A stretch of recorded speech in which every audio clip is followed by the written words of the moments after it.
Today's guest is Hannibal Callens, entertainer, comedian, and actor. How you doing, Hannibal? I'm doing pretty well. Awesome. Really glad to be here. So, the reason why I really want to meet with you is because, number one, I'm fascinated by comedians and their creativity to come up with things. So, when did you first know that you wanted to be a comedian? I've been funny for ever since I was a little kid because everybody in my family was. Mm-hmm. And I think it was about middle school is when I first started realizing that it's okay to want to do that. It's okay to want to do comedy. Looks like the little sound thing isn't moving. Is it going? No, that's on my part. You're good. Oh, look at me. Yeah, look at me. Okay. Somewhere like middle school is when I decided, okay, I can actually do this, you know, or start to get into acting and stuff like that. As far as doing stand-up comedy, I did theater all through high school, and it was one of those things that I knew I should have been doing. Mm-hmm. So my junior year of high school was the first time I ever did comedy. It was for a talent show, and it would have been way worse if people at my school didn't like me, is all I'm going to say. So it didn't go too well. Your jokes didn't hit how you wanted to then? Yes, and it was pretty garbage. But then after I graduated from high school, it was about January of 2014 is when I first went to the Drunken Monkey. And that was the first place I ever did comedy. And actually there, I went there 2 times with one of my best friends. Then the third time I went there, I actually performed because I wanted to scope it out, see what I was dealing with. So that's when the first time I ever did it, and when I started to think that's where I wanted to go with my life. Right. So what do you do mainly as your main occupation? Is it comedy and the acting and entertainment business? I wish. Okay. I actually work at a Publix. That's where I get like all my money from. Right. Then as far as comedy goes, I try and do it as much as I can, to stay consistent on it. Now, because I hear that a lot, especially with creatives, and even myself, I'm not maybe as creative as you. Actually, my scores for creativity were 0. We'll talk about that later. But I kind of want to, those own little entrepreneurial ventures. You have your own ideas of what you want to do for a living. Mm-hmm. But it seems like the best thing to do is to have something to support yourself in the meantime while you pursue those on the side. That seems to be the best method of going about doing Definitely. that? Yeah. Well, what I've come to realize is that a lot of life comes down to strategies, and if you play your cards right, you can skip major struggle points. I still live with my dad, right. Which people go, oh, well, you live with your dad, dude, that's lame. First off, he's mad cool, so I don't have to worry about you have to be home by 11:30, none of that. But I also try to save up as much money as I can, and try to be smart like that. Recently got in a real bad car crash, and my car got totaled. So not only am I not able to get around anymore, I have to start putting some thought into how and or when I'm going to get another car. You and Royce, both of your cars got messed up. Yeah. So shout out to Royce Ashcroft, by the way. Yeah. Really good friend of mine, is the person who he's recommended I be here. Yeah. His podcast will be coming out after yours. Oh, okay. We're gonna bump yours up for your. Okay. Yeah. Oops. Made this weird then. No worries. Cool. But he's also a big inspiration of mine. Such a big supporter. He does public speaking classes on Tuesdays. Yeah. I've been going to those. They're really dope. But as I was saying, I've now been trying to find ways that I can make more money on the side, because the main goal is get a car, grow with comedy, and hopefully be able to, be like, I don't need this job no more, and come to Publix naked and flip tables. So let me ask you that then, because you're saying there's strategy to it. Mm-hmm. Is there a strategy to making it big in comedy, or is it just you just go and hopefully something happens? There actually can be, and I realized I came in, especially here in Orlando. Orlando is a really good city to start doing comedy and to grow, because in some other cities like New York, which is really big and known for it, right? A lot of the open mics are mostly comics, and they're not paying attention to anybody else. They're just worried about what they're doing. Oh, so the whole audience is just other comics. Exactly. Okay. Exactly. From what I've heard from comics that have come here, from there, or other cities as well, in other places, you're gonna want to already be good when you get there. The thing about here in Orlando is there are comedy open mics and open mics of all kinds every night of the week, and they have audiences that are paying attention. Right. This is a good city to start. Find your voice, get good, so when you go somewhere else, the fact that no one's listening to you or laughing at your jokes isn't really important, because you're good. Yeah. So there can be strategy to it. Understand that there's a lot of things you can't really calculate, like how well you meet with people, kind of friendships you develop, and all that cool stuff. So you have to be ready for that and don't think it's going to go step by step, or you can schedule it or anything. So the strategy then is just to go to as many open mics in a place like Orlando where there's at least a lot of real listeners, and just what happens then? Like, if you get a lot of attention, do people just come up to you? Is that it? Just focus on your content? Or is it about trying to go out and meet the right people and get into certain events? It's a lot like that. It's a lot like the second, where you want to meet a lot of people. You want to develop a lot of relationships. Right. It's not so much about like who you know. In fact, it's not even really about how good you are, because someone who is like twice as good as you but is a complete dick is not going to get as much love as you do if you're not one. Okay. So it's more so about how many relationships you develop legitimately, because people like booking their friends, even if their friends ain't that good. Right. And they like to, as much as they can, as they develop shows. What place in Orlando do you recommend is for someone who wants to do their first stand-up comedy act? Do you have a place of recommendation? Yeah.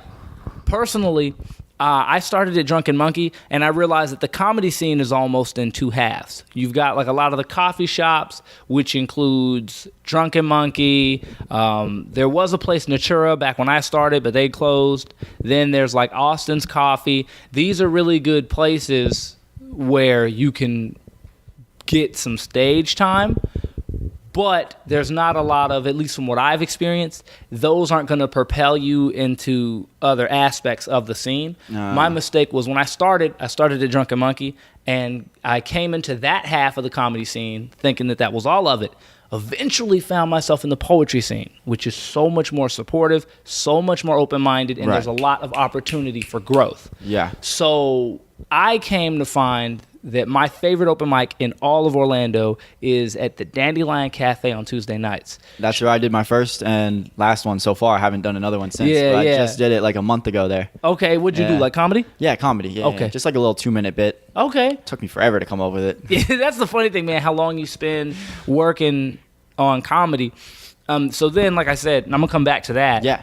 But so I started going to the Dandelion Cafe maybe about 4 years ago, and that's when I started there. Then I really dug into the poetry scene, which is where a lot of my street cred really comes from, and most of my love comes from the poets. Yeah. Then about last year is when I decided, I'm like, okay, I really need to dig into the comedy scene, because as a comedian, I need roots in there. Yeah. So I came back into the comedy scene and kind of came in at a different angle, where this time I started going to like the Improv on Wednesdays and the Other Bar. If you want to do your like first couple times doing comedy, especially if you want to do anything else at an open mic like poetry or singing, Dandelion is definitely the best place to do your comedy. Yeah. So you can perform in front of cool people that are paying attention. But as far as propelling in the comedy scene, you have to go to the Other Bar. Every Monday at the Other Bar, which is right on Wall Street downtown, is where all the comedians get together every week, regardless of what half they're from or where they perform. All the comedians are getting together at the Other Bar, and at the Other Bar, there's lots of people who've done it for a while that are willing to and are ready to share advice, which there's a lot of love in the comedy scene. Some people aren't able to see that. So you want to start at Dandelion is like my strategy in hindsight would be start at Dandelion and get into the poetry scene, because they're ready to love you and ready to help you grow. Becoming a comic, you want to start going to the Other Bar, talk to them, figure out where else to go. And you're definitely going to want to be going to the Other Bar. You can only perform every other week there. And at the Improv, it's a similar deal. You can sign up for the bump list of next week. And if you don't get to perform, like let's say you go this Wednesday, you sign up and you don't get to go, they put you on the bump list, so you're guaranteed to go the following week. Okay. Then if you go next Wednesday, you're guaranteed to perform, and you can sign up for the following Wednesday. But again, it goes right back to fingers crossed. But you're guaranteed to go every other Wednesday. Right. At some point, you're definitely going. Exactly. So is it not like that in other places, like New York? Could it possibly be that you may never ever go unless you kind of know somebody who's booking it? Believe me, I've actually never been to New York to do comedy. I've only ever been there for like 3 days max for a concert or something. Have you done comedy anywhere outside of Orlando? Outside of Orlando, I have. Well, okay, I did do some in Sanford, and I forget to count Sanford, and I did perform one time in St. Cloud because I was working on trying to get an open mic out there. It's kind of hard to keep up with that with no car, but I haven't performed anywhere else outside of the state. And as far as cities, I've only performed here and in Sanford. I think there might be one other place that I didn't realize was in another city technically. But other than that, it's mostly here in Orlando. Okay. Yeah. So what is your strategy for coming up, though, with comedy? Like, do you just write? Do you sit down and force yourself? Do you encounter situations? Like, how do you come up with your bits? Mostly, it's a lot of just encountering situations and then hilariously embellishing on them. I got lots of theater. I got lots of improv experience. So sometimes I get that that's easier for me than other people. Right. I also like to come up with a ridiculous situation almost out of like thin air and then work on it. As far as writing goes, other people have really good strategies for sitting down and writing jokes. I'm trying to develop mine now because I need to find ways to anchor my creativity so I can make it a thing I consistently do. Okay, like consistently just come up with jokes. Okay. Yeah, for me, mostly it's like I'll come up with different concepts or something kind of just whenever, right, and I work with them. Whereas someone with a solid strategy for writing jokes, they are like, people write for hours every day. Yeah. I don't really do that because it's so much more like organic for me, which I'm not trying to make it sound better, that it's organic. Like, well, no, it makes sense. Like you're like trying to force it out when you sit down and write it. Yeah. And a lot of times you're really going to want to. That way you know that it's coming here and you're able to work it out. Like when you go to the gym, you want to have a set thing. Gonna do 50 crunches, gonna do 50 push-ups, gonna do this. Of course, but like what you're saying, because I tried that method, because I'm not naturally like as creative. I have to force myself to try and be creative, but it does kind of almost restrict and hinder your creativity, you know, because you have that pressure on yourself, and then you're trying to fit your joke structure into a structure that you're familiar with, whereas if you maybe encounter a situation, you think of a joke structure that you never would have thought of, but when you're forcing it, you know, it kind of almost puts you in a box, at least in my experience. Yeah, I mean, and it can, but you want to know how the box, even in that example, you want to know how this box works so that when you encounter situations, you can come back and then take pieces of it and get it to fit within the box rather than like just having a mess and trying to go back with it. You know what I'm saying? Right. So structure always helps, but you don't want it to hinder you. And the beauty of comedy and any art form in life is finding the balance.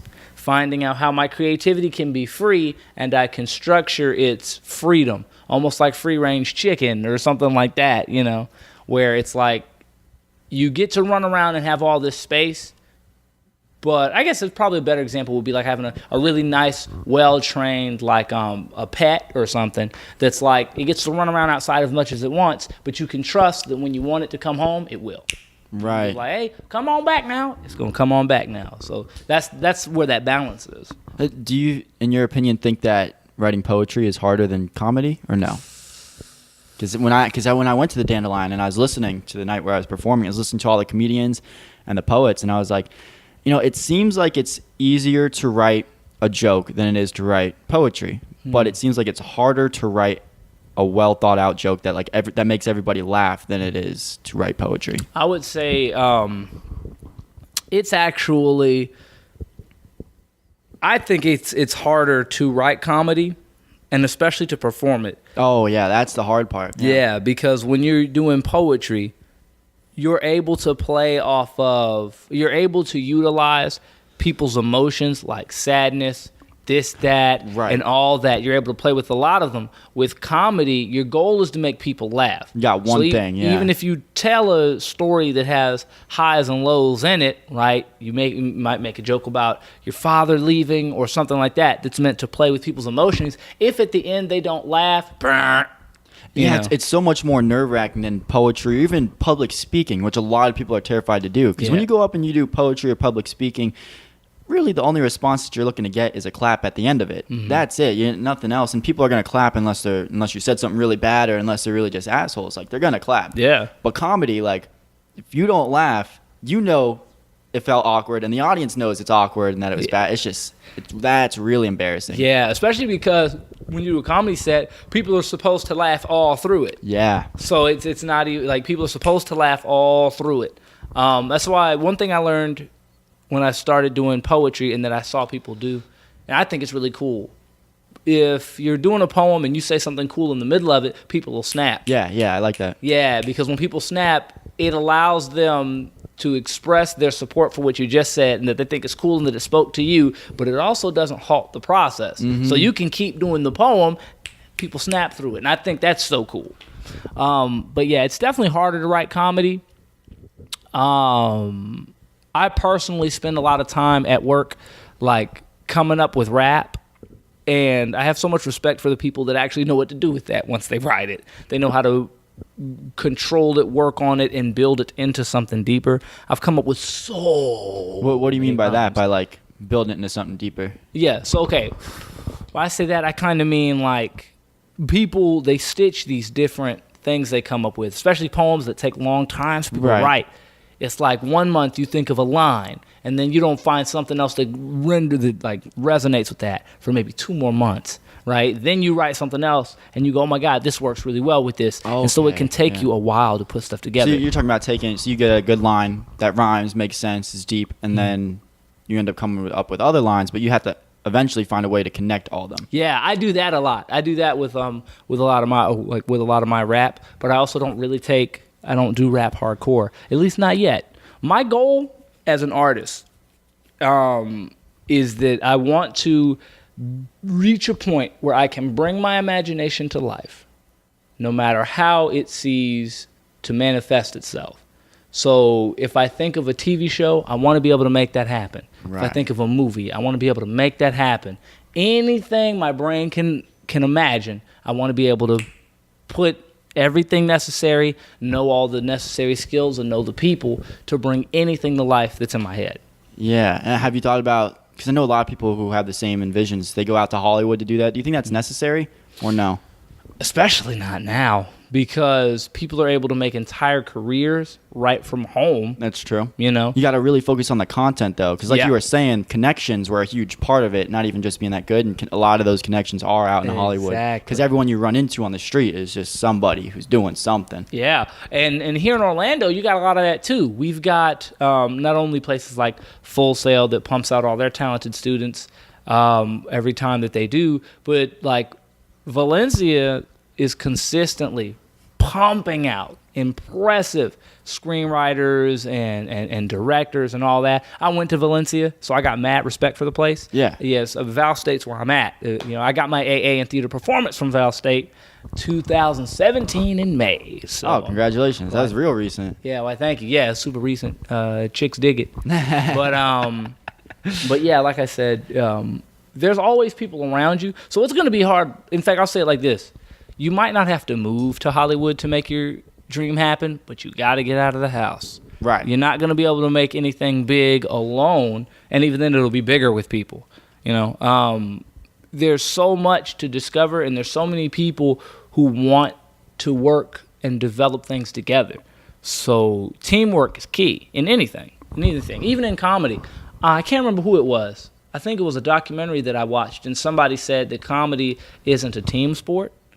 And I so don't agree with that, especially because everywhere I go, I see people who, you don't all get on stage together and tell jokes, but the people that are doing the best have people all around them. They've got friends and homies that are all growing and developing. Well, I heard this. I don't know if it's true, but one of my friends said that Kevin Hart writes maybe like 30% of his jokes. Like his main friend group, they just sit around the table and come up with these things, and they kind of come up with most of them. Right. But he's just good at delivering them, but he doesn't come up with all of his jokes that he's saying. Yeah. Which is kind of cool, right? Especially because, and to me, I've always found the concept of a ghostwriter to be debatable, especially in rap, because rap, for example, is an art form that's like, what makes it cool is that it's like, yo, this is the stuff I've done. So if you're not the person who's writing this, it loses a lot of its credit. Of course. When it comes to comedy, I think it's held to a similar standard. But when you're talking about Kevin Hart specifically, what he does that makes it okay, from what I've heard too, is that all his homies, all the closest people that are with him and all the people that write those jokes with him, they're all coming with him. Oh yeah, they go on tour with him. They get paid too. Yeah, they get paid. They go on tour with him. They open for him. Yeah. And to me, that completely changes it, because these aren't people writing his jokes that are like getting swept under the rug. You know, these are people he's super cool with, and who are also being able to enjoy the fruits of the success they've built together. I think a way better way to think of it is that he writes these jokes with people. Yeah. And that completely changes the connotation of it. Because like you're saying, Justin Bieber, I forget which song it was. It might have been Boyfriend or one of his really popular songs. This guy named Black Bear actually wrote it for him. But like, and he would go around and be like, oh, that's my song. And be like, what are you talking about? That's Justin Bieber. Like, he didn't really get that, even though he wrote it, but like Justin Bieber sang it. Yeah. And what was I going to go with that? Some about collabing. Yeah, some about ghostwriters. Oh, this is one of the things about comedy that makes it more difficult than some other art forms. If you're a singer, right, you can go on TV and sing other people's songs, get respect, love, and get big for it. Yeah. But for comedy, like, you can't do covers. No. If you're a stand-up comedian, all of your stuff has to be original. Yeah. Otherwise, you'll be burned at the stake, rightfully. And a lot of times, because I know personally, I've performed at a few talent shows, and some of the other comedians that I know have performed at talent shows, and sometimes comedians will end up coming in second to singers. I think it's because a lot of people don't understand that. Like, a singer gets up there and sings your favorite Michael Jackson song really, really well. Right. And so it's like, yes, the singer was incredible, but a lot of people don't understand just how original all this comedian's material has to be. Because it's both when parts. He gets up there. Because a singer is doing the embodiment or the acting part, you could so to say. You know, they're singing it, but they're not coming up with the creative thoughts and the content. Whereas a comedian has to do both. They have to come up with the content, but they also have to deliver it in a way that is funny. Right. Which is what I struggle with. So I wanted to ask you, what do you think is the best method to improve your comedy skills? Not just writing the content, but also acting as well. Do you think acting classes would be more beneficial, or improv classes, or something, maybe all the above? Let me see. Yeah, I think personally, one thing people have said a lot about me, which I appreciate, is that they say I have really good stage presence, and that comes from being on stage and doing improv. I think I would say improv's probably a really good way to go, because improv is heavily focused on feeling natural on stage and being cool with people, and super important, being ready to handle whatever gets thrown at you. Right. Being able to go, okay, this is new, yeet, I'm going to do this, and I'm going to take what I have and make something out of it, especially when it comes to writing jokes. Your improv skills, I think, are going to be, I would say acting skills are very important too, and they can help, but improv skills are much more directly connected. So what about for acting itself? Let's say you want to be an actor. What do you think would be more helpful then, acting classes or improv classes? If you're going for acting, you're going to want to be incredibly versatile. So I would say do absolutely everything you can. Oh, okay. Because especially as an actor, there are going to be times where, depending on your look, which to me always sucks, but like if you had a look that could fit absolutely anything, you could end up being like the big bad guy in the high school show. Or you can be the nerd next door who's trying to get the girl, oh geez. And you're going to want to be able to adapt to anything. Right. One thing I've seen a lot of in improv classes is where they work with your body to embody like different characters. One exercise I've seen is where I've done a couple workshops with Second City at the Dr. Phillips Center, and they'll have you walk around the whole room. They tell you, like, now as you walk, lead with your head. Who is this person? What's this person think? How do they feel? Are they confident or not? And then you'll lead with different body parts and think about what that conveys, Right. you know? And so that allows you to play into different characters, not as deeply as acting does, because acting, you would go into that character, dig super deep into them. But for improv, you're playing a character for a quick moment, you know? Sometimes it's a quick moment, and you're going to want to be able to physically embody this character as much as you can in the time you've got. As an actor, I would definitely say you want to do absolutely everything. And the cool thing about it and about the arts that I figured out is that you don't have to choose. I was really worried back when I was in high school about whether I was going to be a theater actor or if I was going to be like a TV show actor or Right. a movie actor. And then I saw the Tonys one year. I went to a big Tony party and I saw Liam Neeson get on stage and talk about a play he was in. And that blew my mind. I was like, but that's Liam Neeson. He does movies. What's he talking about theater for? And like I realized, oh wait, these people are doing all of these. Like if you're a doctor, you kind of have to be a doctor. You can't be a doctor and a quarterback. Right. You know? Yeah. Like you can't be like everything all at once. It has to be within your field. Exactly. So with the arts, everything is in your field. And that's what's really, really cool about doing art. Most of the best comedians also do acting. I've even just recently heard someone said that like it's real hard to live off of just comedy, and most of the comedians that are making money are also acting or are also doing this, Right. or also doing that. Anything short of selling drugs on the street because they'll come get you. But that's the cool thing about the arts in regards to like other fields. I feel like there was a question and I veered so far off of it. It was no, you answered it. Like, Good. which did you think was the most important or the best to help you out if you want to do acting or if you want to do comedy, improv versus acting lessons? Yes, that's right. Yeah. Yeah. And make that answer real quick. If you want to do comedy, improv's going to be way more directly connected to your work as a comedian.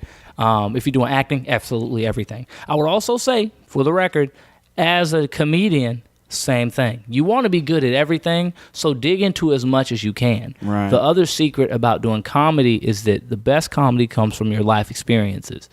So you want to live as much life as you can. So do you do things maybe that you normally wouldn't do so that maybe you can run into more funny scenarios? And if so, can you give me like an example of something that maybe, or a situation that you might put yourself in that normally you wouldn't if you weren't a comedian trying to look for jokes? Let's see.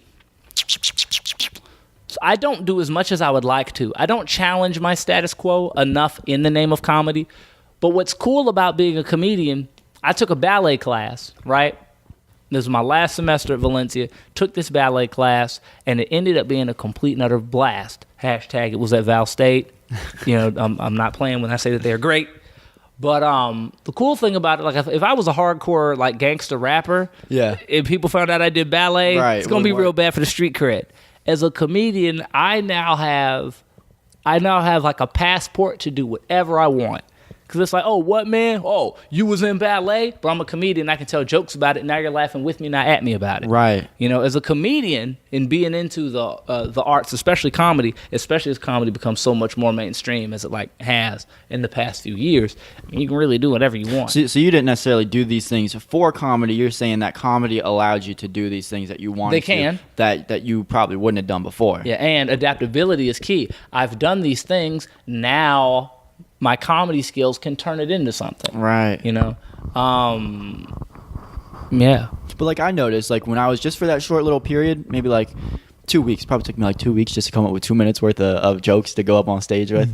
Like in that, like I would kind of try to put myself in more funny scenarios or try to, I like everything I was doing, I was trying to look for like, how can I put a funny spin on it? Like I Yeah. was always looking for something funny. And I Yeah. feel like that helped.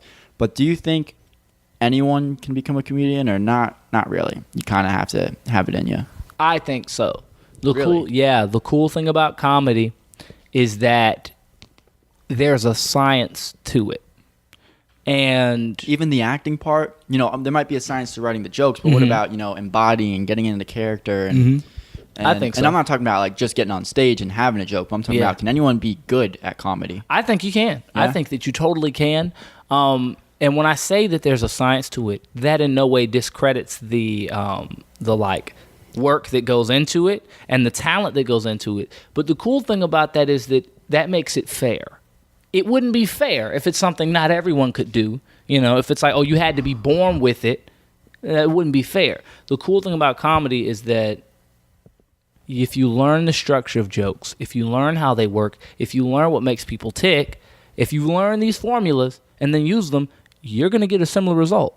Super fair. You tell a good joke, regardless of if you're 6'7" and you're ready to play for the NBA, or you're 3'3" and you got a busted knee. Like, if you tell a good joke, it's a good joke. Well, some people have just a hard time of, just relaying a joke or understanding even how to say a joke. Like, it doesn't come naturally to them. Yeah, it's true. And it takes work. And it takes more work for different people. It's also a very organic science. Some people, like for myself, starting comedy wasn't that hard for me. Right. Because I had years of theater experience behind me. I had improv behind me. So were you nervous on your first? Oh, yeah, you were nervous. Especially,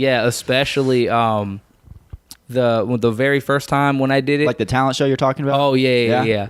When I did that talent show, it was on the exact same stage where all my theater performances had been on, but it felt completely different because now I'm not relying and I'm not able to rely on other people. It's all about me and what I've got. How long was your bit? Absolutely no idea. I have no clue how long it was. I can somewhat remember one of the jokes, and I recently found the notebook that had that set in it. That had the set that I did. It's funny because I always look at that instance as one of the shows my hardcore fans would know, or people that are crazy about trivia would know. Because most people will think, oh, when did Hannibal first do comedy? It was at the Drunken Monkey, January 2013. But, January 2014. But, the hardcore fans will know, actually, he did do it one time his junior year in high school at Lake Nona High School for the talent show they had. And so that's why that one's always important to me, because I don't tell a lot of people about it. Yeah. Because it was trashy. But as far as learning comedy, it's something you can learn. And if you put the time into it and you figure it out, the difficulty of it is also going to come from the talent aspects. Because I already had a lot of acting experience, it wasn't like learning a completely new language. I would equate it more to like Spanish and Portuguese. Like when I got on stage and did stand-up comedy, especially at Drunken Monkey, when I started to become so consistent, it was like, okay, this is different than what I'm used to, but I kind of understand where this is going. It's not going to take me forever to learn this language. Right. I learned it pretty quick. I was like, okay, boom, this is what it's like to be on stage alone. This is all right, cool. And I was able to adapt real fast. Now, have you ever been booed off stage or cursed at, or had a really bad bomb, or no, just kind of more awkward bombs? Super bad bombs. I've had those before. And I've even had bombs where I can't even try to say it was the crowd's fault, I did a show October 7th. It was real close to my birthday. Last year, it was actually just last year at the Bull and Bush, and all the comedians that performed did super well. They were killing. I got up there, and it just was not happening. And I could see it in the faces of the people in the audience that they wanted it to be good, but it wasn't happening. I'm like, okay, I take that bomb hardcore. Because some people, oh man, the crowd sucked. I was like, no, I've performed for good crowds. I've performed for bad ones. This was a good crowd. I sucked. As far as getting booed off stage, there's only, I think, one room here in Orlando that really does that. Unless you suck, unless you're super bad. And I would even say, not even if you're bad, you're more likely to get booed off if you say something like it's more asshole-ish. Yeah, that's what I noticed. Yeah. If you're a dick, you could get booed off stage. But there's one room. It's a place called Chef Eddie's. It's ran by one of my comedy sisters. Her name is Gina G. She was actually declared, I believe, Florida's funniest female comic. Just, if not last year, less than 2 years ago, Oh, that's awesome. Yeah, she's great. She's awesome. But how they do it there, they do it Apollo style, which means at the Apollo, if you suck, you get the hook and they yank you off stage. Oh, man. There, what they do is, if you're bombing, people in the audience start singing the Jaws music. the DJ starts playing the Jaws theme. I think he shouts, "Man overboard." They throw a raft at you, and a big mechanical shark comes from the ceiling to come at you, and you walk off stage. That has happened to me twice. I've performed there twice. And the first time, I didn't even get through my whole set. I was trying, and it was even funnier. That room is on Thursday nights, Chef Eddie's, West Church Street. The first time I went, the day before, that Wednesday, I was at the Improv and had one of the best sets of my entire career. I went up there and at the Improv, I did some jokes I'd been working on, but what I knew took the crowd was that I made it was like, so someone in the audience was trying to tell me how to hold the microphone because the cord was messed up. And I couldn't see him because I'd like to perform without my glasses, and I need those to see. So he goes, "Don't grab the cord. You got to grab it by blah, blah, blah, blah." And I was like, oh, man, geez, my bad. It's kind of like having somebody try to teach you how to give a hand job, which I can comfortably say I don't know how to do. That's not something you want to be like, oh, yeah, this is second nature to me. The whole crowd was dead the minute I said that first part of it. And I know it's because they knew that this was a situational joke. It was an improv moment. Right. And from that point, all my other material hit super hard, and the crowd was totally on my side. Yeah, it's all about getting them to really be on the same page as you. Once they like you too, then they laugh at your jokes more. Exactly. Then that next day, I went to Chef Eddie's and got booed off stage. So with the same material. All right, so walk me through your mindset then. Mm-hmm. You know, because as somebody who wants to do comedy for a living, mm-hmm. when you get booed off stage, like, how did you come to the point where that this doesn't affect you and like, it's whatever? Did you do research to learn that, this is just a part of the game, like this is supposed to happen? Mm-hmm. Or has it just never bothered you? Or you're just like, I guess those jokes suck, whatever. Yeah, I've always been an optimist. So I'm always looking at like the bright side of things and whatever. One thing that'll happen, right, you get booed off stage, you have to be honestly critical about you and your work and your performance. There were a lot of things that I did wrong that set, but I also know that a lot of it has to do with your crowd. And so you have to be able to go, okay, well, I know these jokes are good, but the crowd was awful, you know? Not to say the crowd was awful at Chef Eddie's, but it wasn't a crowd that was really resonating with the material I did. Right. And you have to keep that in mind. Because I feel like some people can struggle with, I go perform and I do really bad, and then they could end up going home and beating themselves up about it, not being real with the fact that, dude, you performed for 7 people and like 4 of them were talking at the bar. Like, chill. So you have to be, but then on the flip of that, a lot of people might go out, do bad, and always blame the crowd, but they're not going to talk about the fact that they did like a joke about a dead baby at somebody's baby shower, or something like that. Like, so you just got to be realistic. You have to be realistic, and you have to be honest, which sometimes it's not all your fault, and then sometimes it is. Be real. It's okay. I sucked this time. Like that particular night, I sucked. That night, I didn't do good enough for them. Especially that night that I mentioned earlier at Bull and Bush, that was totally me. I couldn't blame that on the crowd because I saw them have a good time right before me, saw them have a good time right after me. So, and I accept that. For me, when it comes to developing the thick skin, I guess, for bombing, mine is kind of like I've done enough good shows that it's not fair for me to like do a bad show and then want to go home and cry and beat myself up. Like, that's not fair to all the good shows I've done. Right. And some people... I guess it's more of a thing when you're first starting off. Exactly. If you bomb at your first couple shows, like how do you keep going through that? Exactly. One of my really good friends who wants to do comedy, and I want him to get into it too. I see so much potential in the homeboy. He's only done comedy a few times, and I can tell he's incredibly slowed down because the first few times he's done it haven't gone as well as he wanted it to. Especially because I'm trying to bring him with me and have him grow with me. And because I actually got to open for Michael Winslow last year. I got to open for Michael Winslow, who was in Police Academy, and he's known for doing 1,000 sound effects. Right? He was friends with the professor. The professor got him to perform at the school. I got to open for him. That was one of my best sets ever. Yeah, that was one of the most incredible sets I've ever done.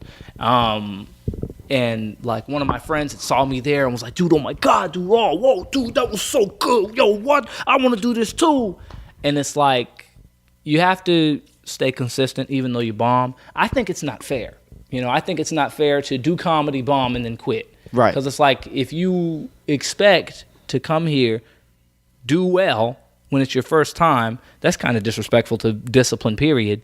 And then to leave, to me, it's kind of rude to all the comics who've been booed off stage and keep going for you to be like, meh, and leave. You got to stay consistent. And eventually, I firmly believe, eventually you will do so many good shows in comparison to your bad shows that you can be like, all right, this night I sucked. But last week I was good like 3 times, so I can't let it slow me down too much. Just mathematically, it's inaccurate. And the more you perform, the more you learn the formula, the more you're going to rack up those good shows, you know. And like I said, eventually you'll do like so many good shows that they outweigh your bad shows, and you're able to learn from the bad ones rather than just go home, be mad, stick the gun in the barrel of the gun in your mouth and think about it. You can go, all right, what did I do wrong here? What can I do better? And then you got fewer bad shows.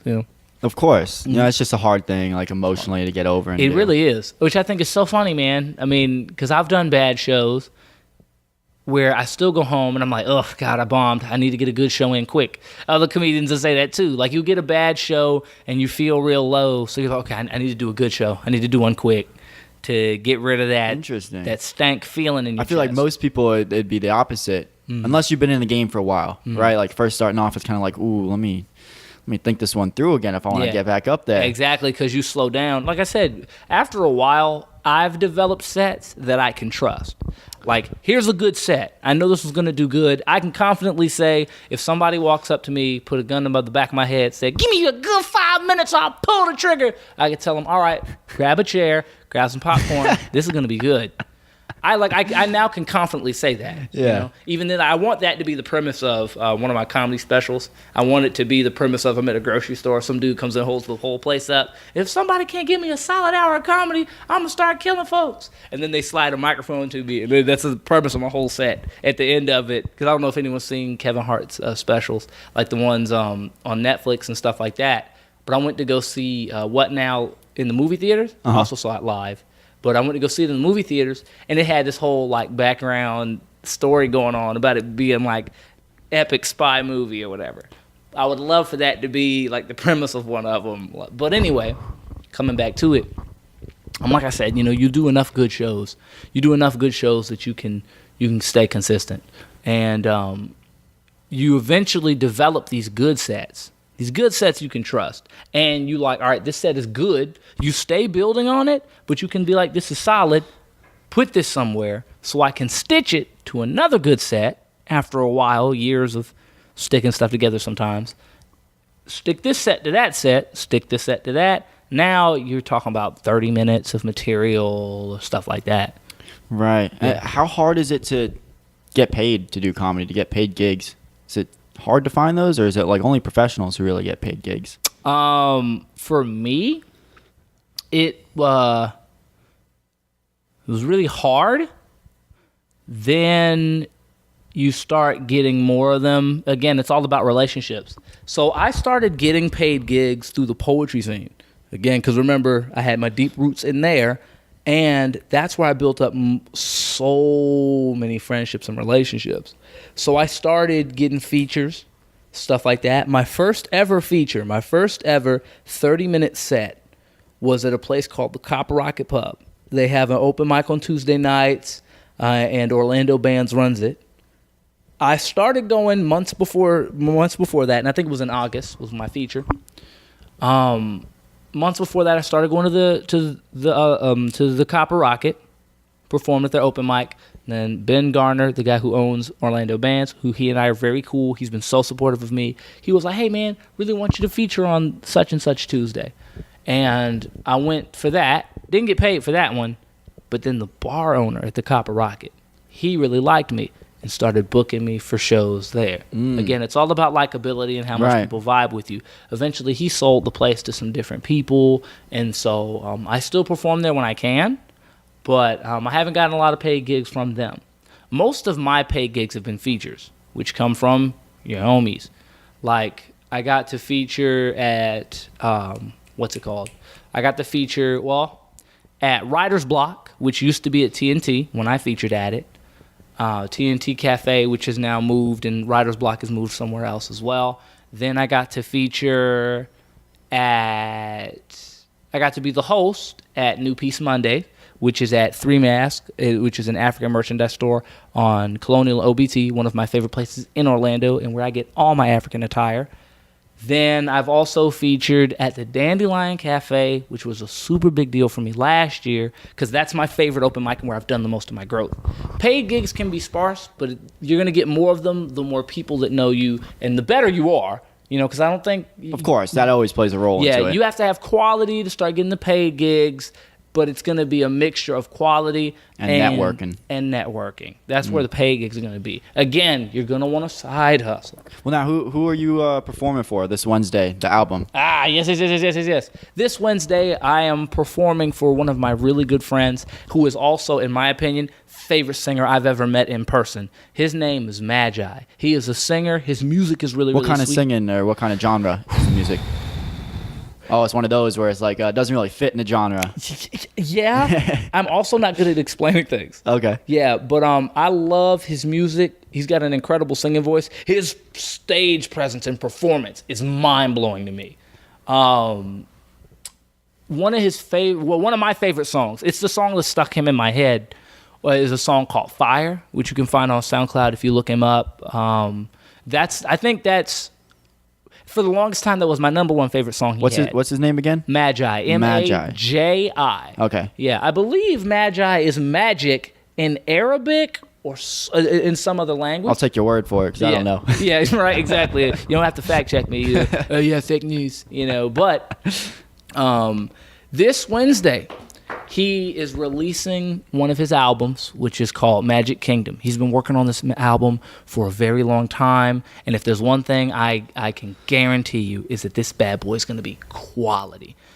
$30 tickets, which gets the entire thing is a dinner and a show. So $30 gets you and a guest seats at this event. There's going to be food that they've been working on for I think the past week and a half to get it just right. Cruelty-free food. It's going to be an incredible event.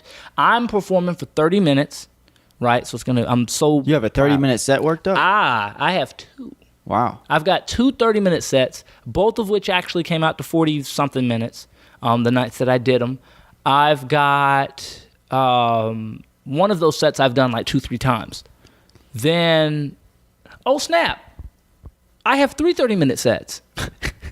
Just realized, because a few weeks ago I featured at the Copper Rocket again and did 30 minutes for that. So I now have 3 30-minute sets, a couple of 20s. I'm not sure how many 15s because I started finding open mics that'll let you go on for as long as you want to and developed long ass sets in that time. Yeah. So I know I've got at least an hour. That and the cool thing, which I want to make sure I talk about, is how I stitch together the 30-minute sets. But this event on Wednesday, again, now the address, the flyer reveals. The flyer has the address where you go to buy the tickets. Once you purchase a ticket, it shows you the address. That way they can get an accurate number of who's coming, who will be there, blah, blah, blah. But it's going to be an incredible event. I would bet my money on it. What time is it at? That's a great question. I know that it's on the flyer, and if anyone wants any more of the information, you can follow me. Where do they find you at on that? So you can find me on Instagram at Hannibal, Hanni, Bal, Callens, Callens. All that is one word. That's my professional Instagram where I post most of my shows, where I try to post my skits whenever I can finally get them done. Then I also have a website, HannibalC.com. I also have a professional Facebook page, which is Hannibal Callens, Entertainment. That's where you can find about all that stuff. You can also feel free to message me personally to get more information, especially about that event. But I've also been booked for a couple of other shows in Sanford. I've said yes and have absolutely no idea how I'm going to get to them. But I'm let's figure that out. Let's cross that bridge when we come to it. So it's definitely going to be an amazing show. To say that I guarantee it is an understatement. He's hands down. I saw Magi maybe 2-3 years ago. Yeah. And he's the first singer or performer or musician that I ever was I need this dude's music. He and I met through a mutual friend. I asked him, I was like, yo, Classy, where is this guy's music? And then he was like, oh, yeah, man, he's working on some stuff, blah, blah, blah, blah. You might be able to find him on SoundCloud. I was like, hey, Magi, I saw you perform at a thingy like a year and a half ago. Just asking, where can I find your stuff? When I finally found it on SoundCloud, I drove around to it for like 2-3 weeks. Just nothing but that playing in my car. I'm going to check it out on the ride home. Yeah. Definitely do. I just pulled the flyer up, actually. Let's see. And then here we go. So let's see. The album is The Magic Kingdom. Magi and Family presents Dinner and a Show, June 20th, 2018 at 8 p.m. $30, 2 tickets. Signed album, Dinner and Entertainment. The location is East Orlando, Florida, and the address will be revealed with purchase. The important thing is that you do, for that $30, you get not only 2 tickets, dinner for both of you. Yep. There's entertainment, including myself and Magi. Also, you get a signed copy of the album. I'm super excited because I've wanted to have a solid copy of one of his albums for a super long time. Yeah. So it's definitely going to be awesome. If you want more information, there's a phone number you can call, 561-614-5233. It is 18 and up to be at the event, Will there be alcohol there? That's actually a good question. I don't know because I don't drink, and so I always forget to interesting. ask. Yeah, I've never drank. It's just never been my thing.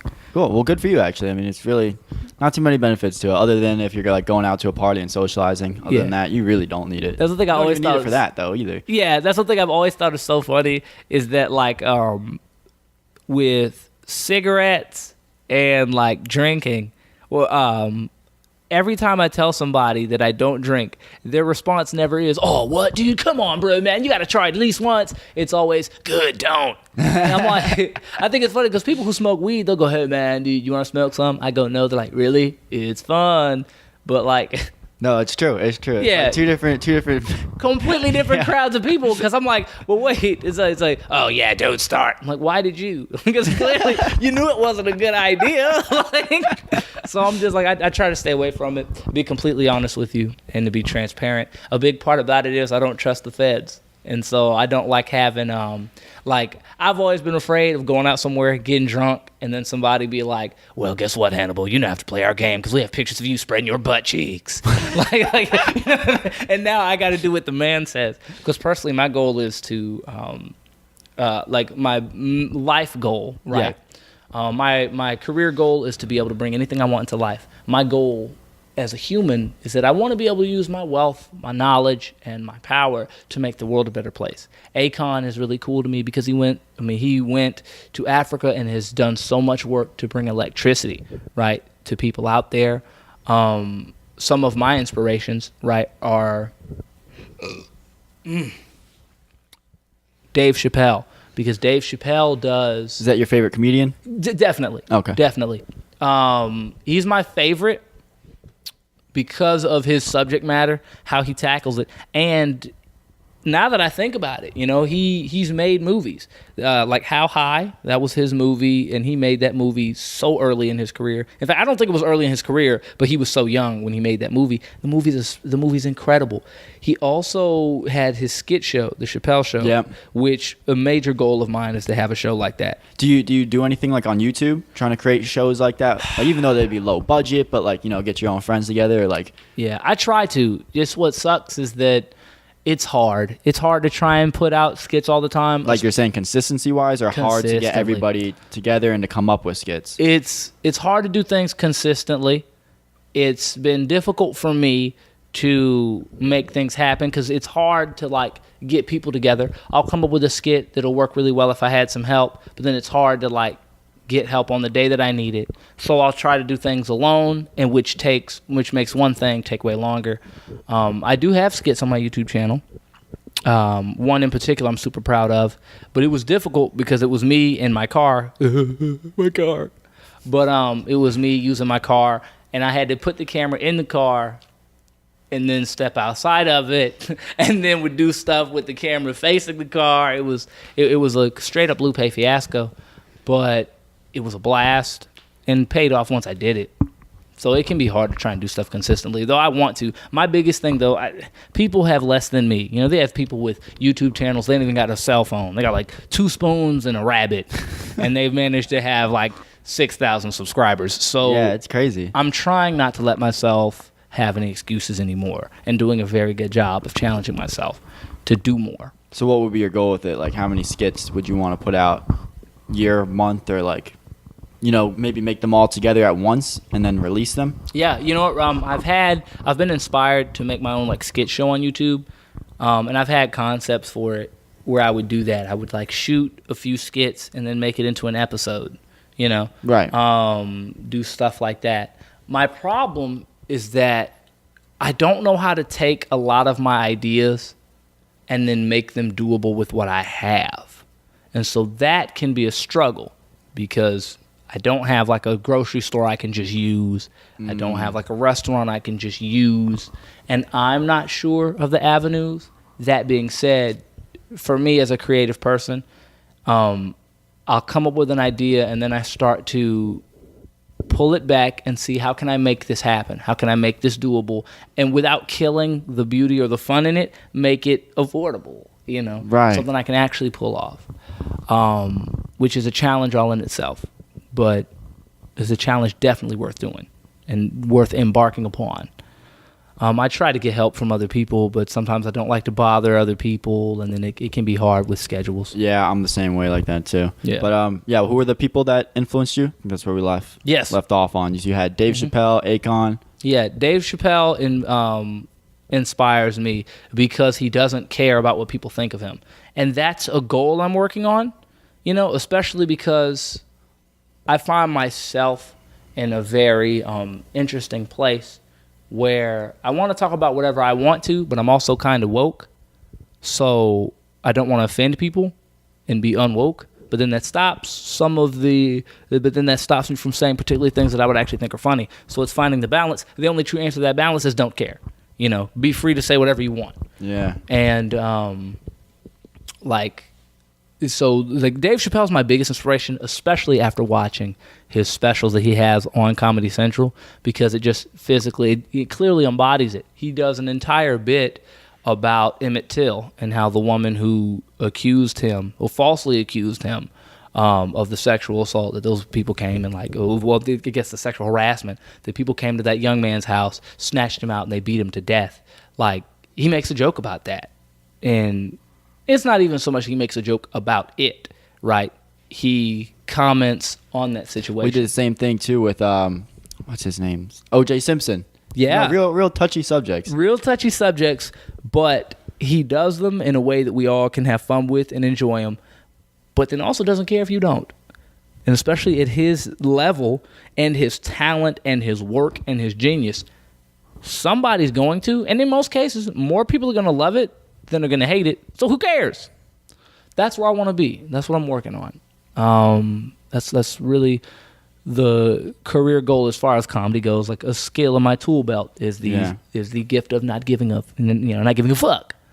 But as far as my life and what I wish to do with that, I think the meaning of life is to make the world as much of a better place as you can with the time you have. You know, because we as individuals don't last forever, but our legacies can. And so if you use your time on this earth right, you can push a whole bunch of people ahead. So then they're starting. I think it's the whole way parents are. Like, because a good parent's never like, oh, yeah, I never had such and such when I was your age. They're like, yeah, I never had such and such because my parents were broke, but I'm not broke. And now you don't have to worry about being broke. Because I worked hard, you now get to start from where you're at.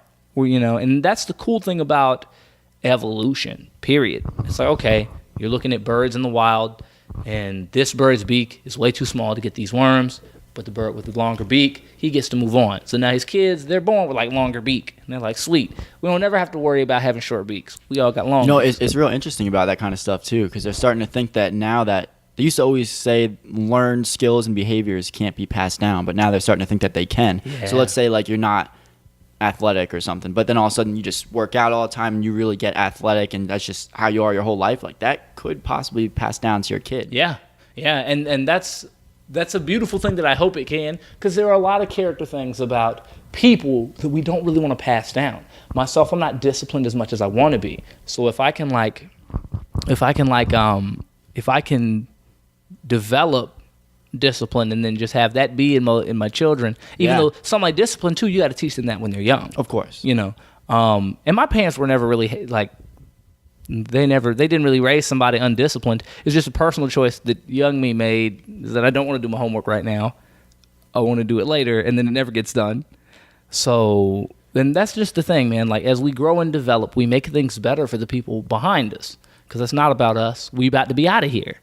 So that's my main goal, you know. And if I'm able to have the creative freedom that Dave Chappelle has with the heart of somebody like Akon, and then the vast creativity of Donald Glover, who's another one of my major inspirations, because everything he does, he's incredible at. He's an awesome stand-up comic. He writes for great shows. He's one of the coolest rappers in world history. And then even with his album Awaken My Love, it was completely different and still incredible. Like, that's pretty dope. So if I'm able to be like that all while being myself, I have no intentions of being anyone else, you know. And when people go, oh, you're going to be the next, I don't want to be the next nobody. I want to be the first me. Right. You know. So what makes you happy? What makes me happy? Yeah. Oh, man, what makes me happy? Spending time with the people I love. Being creative. A few things make me happier than coming up with like a TV show or a movie or something like that. Me and my brother have done that ever since we were kids. You know, feeling productive. Yeah, same for me. Yeah, I love feeling like I did stuff today. Yeah. One of my challenges is that I feel like I don't work at home. And now that I don't have a car, I'm always home. So I feel like I'm like stuck here, you know, doing a lot of nothing unless someone comes and saves me. And I don't like being a princess. I don't have the hips for it. But let's see, other things that make me happy or food. But food should make you happy. Well, let me rephrase it another way then. If you're in a funk, what do you do to get yourself out of the funk, or do you just let it ride through? You know, if there's something bad happening, because bad things happen to everyone. Of course, different things affect people differently, but some people's bad thing might be failing a test, might be your car, might be bombing on stage. It could be anything. But what do you go to? Like, my go-to would be, like, whenever I was down about something, like fitness, you know, going to work out. That would just kind of like help get my mind off things and just do what I do. Cool. It's a lot of the people around me, man. A lot of being around the people that I've had the blessing of being cool with my entire life. Getting to chill with the homies, in the squad, and the fam. Especially my family's very supportive too. So those are the things that really make me happy and get me out of a funk. As a comedian, nothing gets me out of a good funk like a good set. It's hard to feel bad when the whole room's laughing. It's hard not to like brush your shoulders off and wait for the Uber to come pick you up. but it's the biggest thing is people. Good people. I think that's the trick. I think so too. Yeah, I was gonna say that. Yeah. Where'd you go to high school anyway? I think I mentioned where I went. I don't know. Did you always live in Orlando? I have. Then it might have been a lookalike because I'm from West Palm. Oh. Yeah, so okay. I'm up here just at UCF right now. Oh. Going into my last year. Nice, dude. What's your major? Integrated business, which I don't even want to do anything with that anymore. Like, it started off undergraduate, didn't pick a major. I was undecided for the first 2 years. And then the third year, when they forced me to pick, I picked finance, and then switched it after I didn't like that to integrated business. And that's where I'm at now. Okay. But yeah, man, was there anything else that you wanted to get into or talk about, or? Let's see. If not, we can wrap it up. But it's up to you. Yeah, that actually seems like a pretty good idea. Actually seems like a good idea. This is actually, man, this was a blast. Yeah, no, dude, it goes by quick, and we'll definitely we can do them again. Maybe we can get more people on there too, and I'll let we'll try to. I only have 2 mics right now, so. I see that. But what I would do to make it work is I'd have maybe somebody that you really want to talk to that maybe I know well, and kind of get you two where you can talk to each other, and then I just kind of maybe be like a mediator. Right. Just kind of let them kind of hold the mic more. Okay. But we could figure stuff out, or just me and you again. Word. We'll talk again, bro. Such an honor such an honor. Again, thanks to Royce Ashcroft for contacting you about me and then contacting me about you and putting this whole thing together. He's such a good dude, and it's been a pleasure getting to be on here. Again, my name is Hannibal Callens. You guys can find me on all social media. My professional Instagram is Hannibal Callens, first name, last name, one word. And from there, you can find all my other stuff too. Perfect. Peace.